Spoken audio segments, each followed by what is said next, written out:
I don't know. I ask you, like, I don't know what the next, I don't know what the punchline is, you know? Like, what do we do now?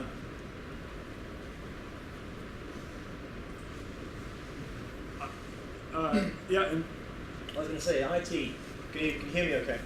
yeah. I mean, IT always follows a cycle. You know, we went from mainframe to end-user devices in the 80s, kind of bouncing back. So it's going from centralized control and centralized processing, then out to end-user devices, then back to centralized processing, where you can keep more control of your data and the information you have in your business and important things. So it's all very great. We've got all this proliferation of different ways in which we can do stuff, but there needs to be some control there. You can't just have people doing whatever they want inside an organisation, because they're not missing kids, but there needs to be some layer of control and some level of responsibility for people. So the statement is basically, we're moving trends towards more centralization, especially if we look at like VDI and delivering apps from the data center and stuff like that. Does that help us? I mean, if we put more and more stuff in there and kind of control everything more? I mean, is it simply a matter of backing up laptops, scanning, monitoring? I don't know, like maybe if our company made it so that I couldn't get my email unless I was on a trusted, see, it doesn't work though, I just use Gmail full time. And by the way, if anyone knows a way that I can actually set up my email account, like if I can, without IT knowing, like update my directory entry so it just has, when you type in Brian Madden into the corporate directory, it goes to Gmail. If anyone knows a way to do that, like £1,000 for you right now.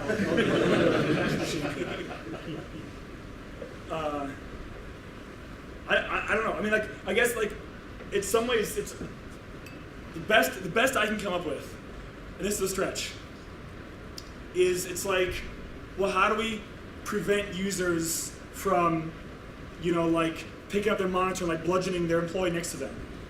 Like, we don't prevent them. We trust, like, as a society that they won't do that.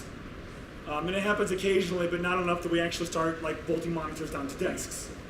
So maybe there's the same kind of thing where if IT can become, like, more friendly, like an ambassador to users and say, like, hey, when they come in, like, what do you want to do?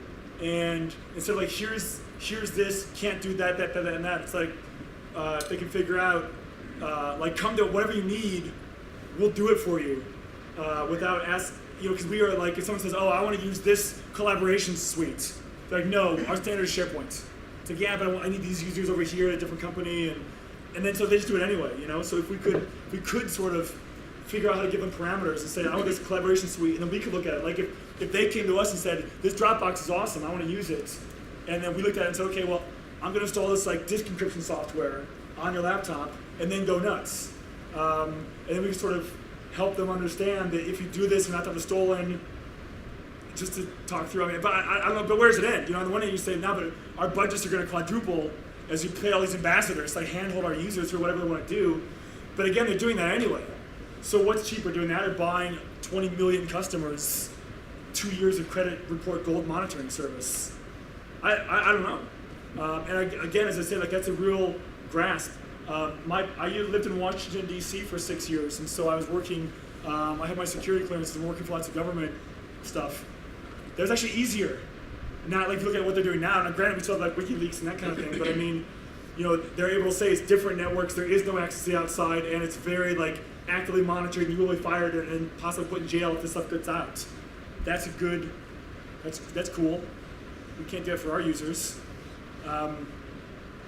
But I don't know how realistic that is. Like, how do you take an IT department? Take our company, right? Like, our company comes out of print media. And our IT department is the most typical IT department that there is, which is, they do everything as inexpensively as possible, and like the bare minimum that you need to like actually be functional. Which, I say that not pejoratively, like, it works. And like why should like our laptops, the way that we deploy Windows 7 is you use a laptop until it breaks, and then when you buy the new laptop it comes with Windows 7 on it and we hand it to you, and now you're on Windows 7. And you know what, man, it works. And so, but how do you convince this company that they have to be thinking differently about IT and they have to enable, I mean they're gonna, I don't know. Maybe the risks are worth it. Also, maybe they calculate it's going to cost us $500,000 a year to become enablers, and let's put $2 million in escrow and buy an insurance policy, and until the insurance adjusters catch on, then let's buy more insurance and kind of cross our fingers. Which is not a bad idea. I don't know. I don't know. I don't know if there's other thoughts. I really don't know. I don't know what the right thing is here.